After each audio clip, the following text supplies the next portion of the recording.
নমস্কার, আমি অঞ্জনা। আমার রান্নাঘরে সবাইকে স্বাগত। আবারও চলে এলাম আমি একটা নতুন রেসিপি নিয়ে। গরম তো ভালোই পড়েছে, কিন্তু জিভের লোভটা তো কম নেই। ভালো ভালো মাছ, ভালো ভালো খাবার দেখলে আমরা লোভ সামলাতে পারি না। তো আজকে আমি বড় একটা বোয়ালের লেজা এনেছি। সেই লেজাটাকে দিয়ে আমি বানাবো বড়ি আর বেগুন দিয়ে বাঙালদের একটা রান্না, বড়ি বোয়ালের ঝোল। তো চলুন ভিডিওটা শুরু করি। এই বোয়াল মাছের লেজা দিয়ে একটা রেসিপি তৈরি করব। তো আগেই আমি আপনাদেরকে লেজাটা আমি দেখিয়ে দিচ্ছি কতটা ফ্রেশ আর কতটা সুন্দর মাছটা। তো চলুন ভিডিওটা তাহলে শুরু করি। মাছ কেটে নুন হলুদ মাখিয়ে নিয়ে, বোয়াল মাছ তো আমি বললাম কেটে নুন হলুদ মাখিয়ে নেব।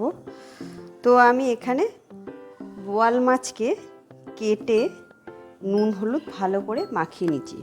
সবটা আজকে করব না, আজকে হাফটা নিলাম, হাফটা অন্য দিন করব, অন্য একটা রেসিপি।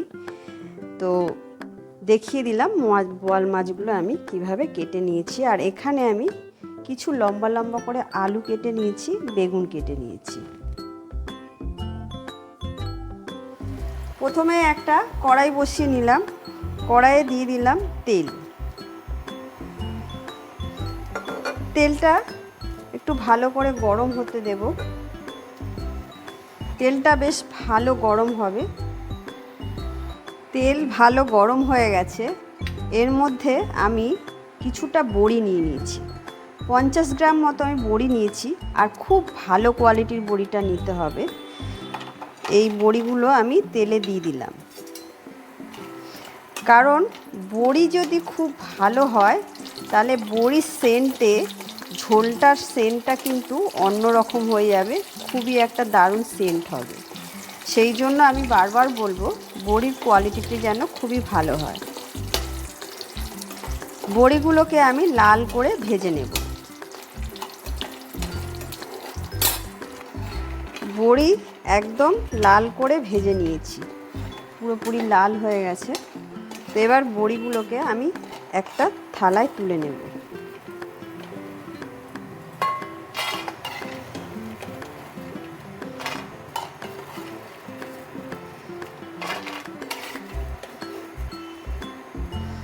সব বড়ি তুলে নিলাম। এবার এই তেলের মধ্যে এখানে যে আমি আলুগুলোকে লম্বা লম্বা করে কেটে রেখেছি, এই আলুগুলো এই তেলের মধ্যে দিয়ে দেব।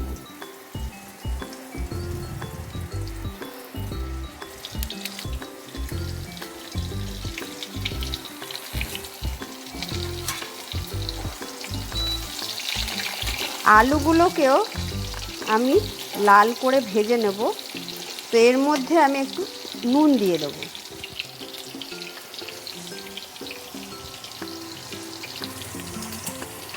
আলুর মধ্যে একটু নুন দিয়ে দেবো, হাফ চামচেরও কম একটু নুন দিলাম। আর একটু সামান্য, একদম সামান্য একটু হলুদ দেব।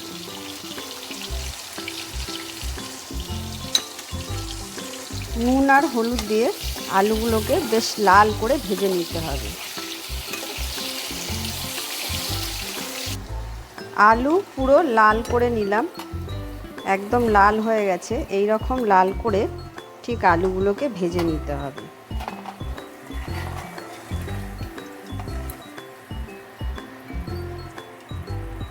দিয়ে আলুগুলো তুলে নিলাম। এবার এই তেলেই, কোথায় গেল, এখানে আছে, এই তেলের মধ্যেই আমি এখানে যে বেগুনগুলো কেটে রেখেছি সেই বেগুনগুলোকেও আমি ভেজে নেব।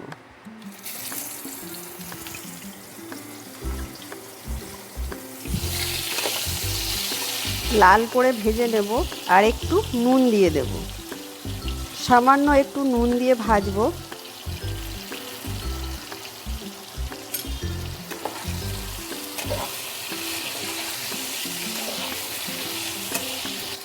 বেগুন পুরো লাল করে ভেজে নিয়েছি, দেখতেই পাচ্ছেন। ঠিক এরকম করে বেগুনগুলো ভেজে নিতে হবে।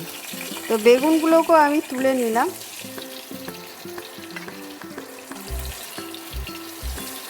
সব তুলে নিলাম।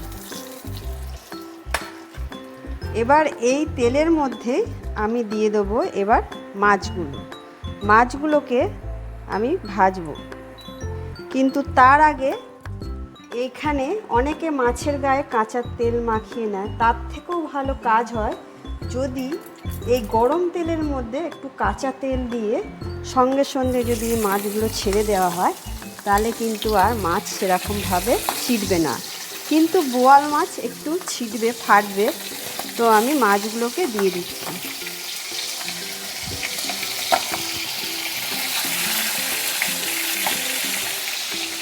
একেবারেই সবকটা মাছ আমি ভেজে নেব। দিয়ে এবার আমি, যেহেতু বোয়াল মাছ খুবই ফাটে, কিন্তু আমি কাঁচা তেল দেওয়াতে এটা কিন্তু আর বেশি ফাটবে না। এটাই কিন্তু আপনাদের টিপস রইল, এইভাবেই বাড়িতে বোয়াল মাছ ভাজবেন। একটু চাপা দিয়ে দেব ওটা।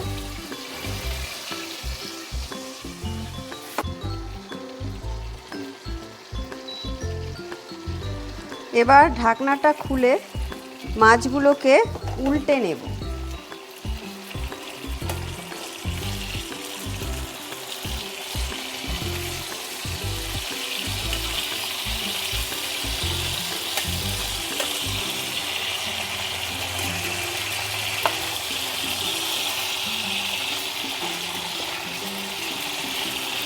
উল্টিয়ে দিলাম মাছগুলো, সব কটা মাছই উল্টিয়ে দিলাম। উল্টিয়ে দিয়ে আবার এটাকে আমি চাপা দিয়ে দেব। মাছটা আমি উল্টিয়ে দিয়েছি। আর এখানে আমি আমার রান্নার একটা নতুন বিশেষত্ব, এই মাছের ঝোলটা যখন করি, একটু কুমড়ো পাতা পেলে এর মধ্যে আমি দিই। এর টেস্টটা কিন্তু এতটাই অদ্ভুত হয়, বলার মতো নয়।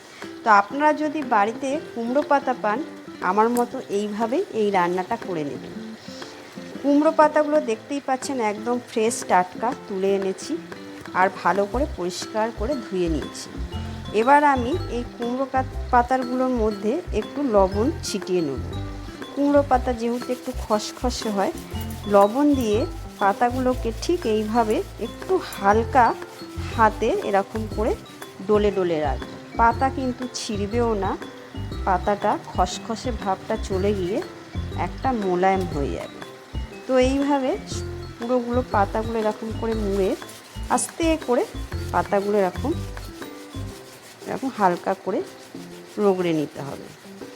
ঘষে নিলেই পাতাগুলো এরকম নরম হয়ে যাবে। তো প্রত্যেকটা পাতাকেই আমি এরকম করে, বেশি দিলে হবে না, 3টে কি 4টে পাতা দিলেই যথেষ্ট। তো এরকম আমি 4খানাই পাতা নিয়েছি, আর এরকম করে একটু ঘষে রেখে দিলাম। এখন দেখিয়ে দিলাম, রেখে দিলাম। ঢাকনাটা এবার খুলে নেব। নিয়ে মাছগুলো কিন্তু, এই মাছ কিন্তু বেশি কড়া করে ভাজে না, মানে একটু এপিট ওপিট উল্টে নিলেই হবে। তো এরকম মাছগুলো হালকা ভেজে নিতে হবে। ভাজা আমার হয়ে গেছে, মাছগুলো এবার আমি তুলে নেব।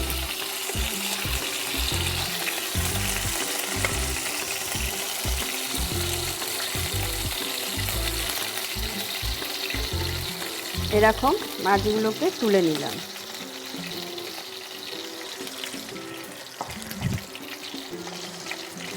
এবার এই তেলের মধ্যেই আমি দিয়ে দেবো 1 চামচ মতো কালো জিরে। কালো জিরেটা একটু বেশি করেই দিতে হবে। 1 চামচ মতো কালো জিরে দিয়ে দিলাম। আর দিয়ে দেবো এখানে জিরে বাটা। জিরে বাটাটা অতি অবশ্যই বেটে দেবেন, তাহলে কিন্তু খুব ভালো টেস্টটা হয়।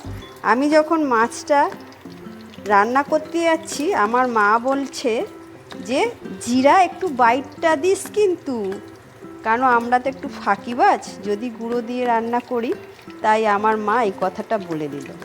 তো আমি কিন্তু জিরে বাটাটা আমি দিয়ে দিলাম।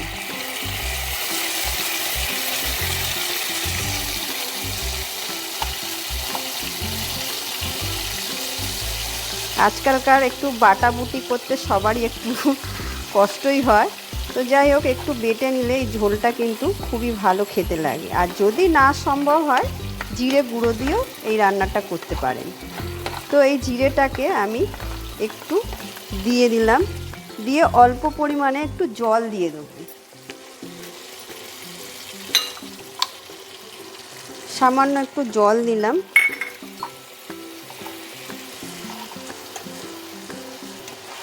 হালকা জিরেটাকে একটু নাড়িয়ে নেব। নাড়িয়ে নিয়ে এর মধ্যে আমি দিয়ে দেবো এবার 1 চা চামচ, 4 চামচের 1 চা চামচের মতো নুন দিলাম। মানে নুন আমার সব কিছুতে ভাজার সময় দেওয়া আছে, তাই নুন বেশি দেব না। আর একটু দিয়ে দেবো হলুদ গুঁড়ো।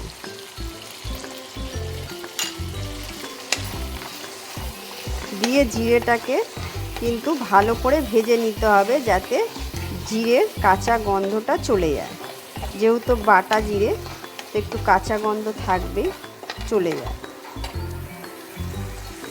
এখানে কটা কাঁচা লঙ্কা নিয়েছি, এই লঙ্কাগুলো আমি চিড়ে নেব।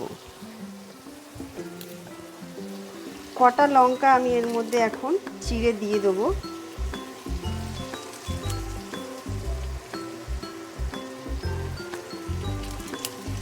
ঝালটা আপনাদের পছন্দ অনুযায়ী দেবেন। 4-5টা লঙ্কা আমি চিড়ে দিয়ে দিলাম।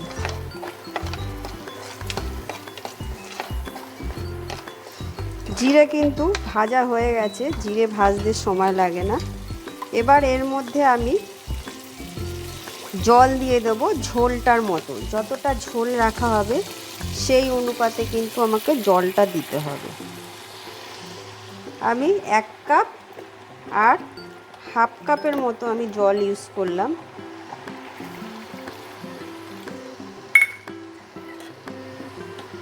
টোটাল 1.5 কাপ মতো জল দিলাম। জলটা দিয়ে এখানে আমি এখন দিয়ে দেবো এই ভাজা আলুগুলো। যে আলুগুলো ভেজে রেখেছিলাম, এই আলুগুলো আমি সব দিয়ে দেবো।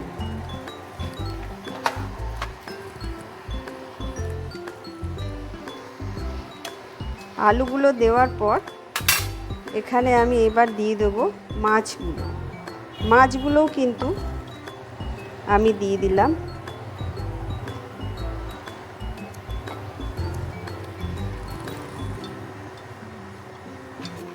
এবার দিয়ে দেবো আমি বড়িগুলো, কারণ সব কিছু ভাজা, সেদ্ধ হবার আর কিছু নেই। এটা কিন্তু 1-2 ফুট এলেই কিন্তু এটা রেডি হয়ে যাবে। মাছটাও ভেজে নিয়েছি, খালি মাছটা সেদ্ধ হতে যেটুকু মানে সময় লাগে।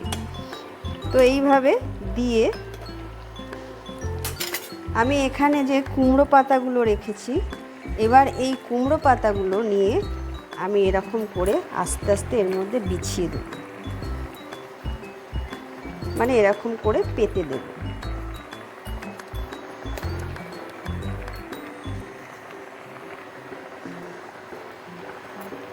এরকম পেতে দিলাম।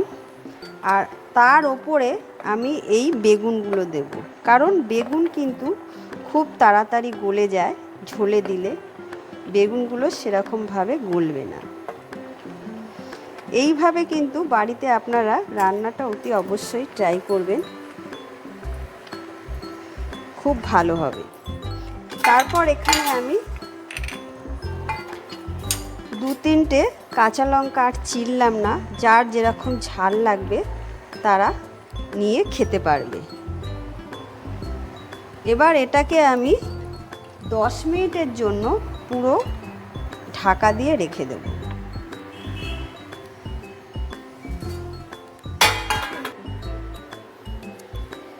ঠিক 10 মিনিটের পরেই আমি ঢাকনাটা খুলে নিচ্ছি। আপনারাও কিন্তু তার মাঝখানে ঢাকনা খুলবেন না। তো 10 মিনিট পর আমি দেখছি বেগুনগুলো দেখতেই পাচ্ছেন কীরকম নেতিয়ে গেছে, মানে নরম হয়ে গেছে। আর কুমড়ো পাতাগুলোও কিন্তু একদম সেদ্ধ হয়ে গেছে, ওপর থেকে কালো জিরো ভেসে উঠেছে। এইভাবে কিন্তু এটা কিন্তু আর দেখার কিছু নেই, তেল সাইড দিয়ে চপচপ করে ছেড়ে দিয়েছে। এটা একদম রেডি। তো এটাকে আমি এবার পরিবেশন করে নেব। প্রথমেই আমি প্রথমেই আমি এরকম করে বেগুনগুলোকে তুলে এক সাইড করে নিচ্ছি, যাতে পাতে দেওয়ার সময় বেগুনগুলো পুরো গোটা থাকে। বেগুনগুলো তুলে নিলাম।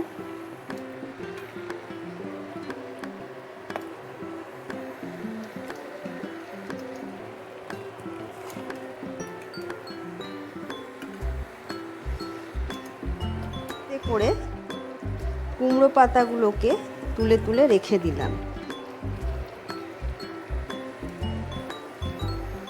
যার কুমড়ো পাতা লাগবে সে একটা করে পাতে তুলে নিয়ে কুমড়ো পাতাগুলো খেতে পারবে। কুমড়ো পাতাগুলো কিন্তু অসম্ভব সুন্দর খেতে লাগে। আমি এই জন্য এই রেসিপিটা হলেই, এটা আমার পুরোপুরি নিজস্ব রেসিপি, তো আমি এইভাবে দিই। এবার আমি এখানে মাছগুলোকে পরিবেশন করে নিচ্ছি।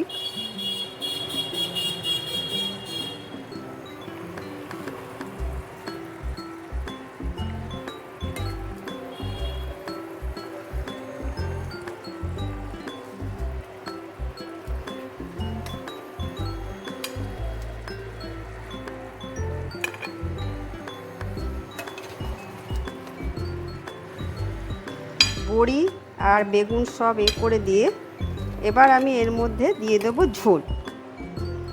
ওপর থেকে ঝোলগুলো ছড়িয়ে দিয়ে দিলাম।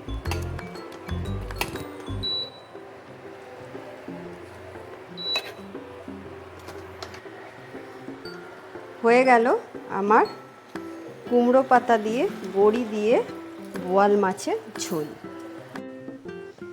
তাহলে আজকে আমি করে দেখিয়ে দিলাম কুমড়ো পাতা, বেগুন আর বড়ি দিয়ে বোয়াল মাছের ঝোল। তো এই ঝোলটা কিন্তু আপনারা অতি অবশ্যই বাড়িতে ট্রাই করবেন। আশা করছি সকলের ভালো লাগবে। আর আমার ভিডিওটা যদি ভালো লেগে থাকে লাইক, কমেন্ট, শেয়ার করে দেবেন। টাটা।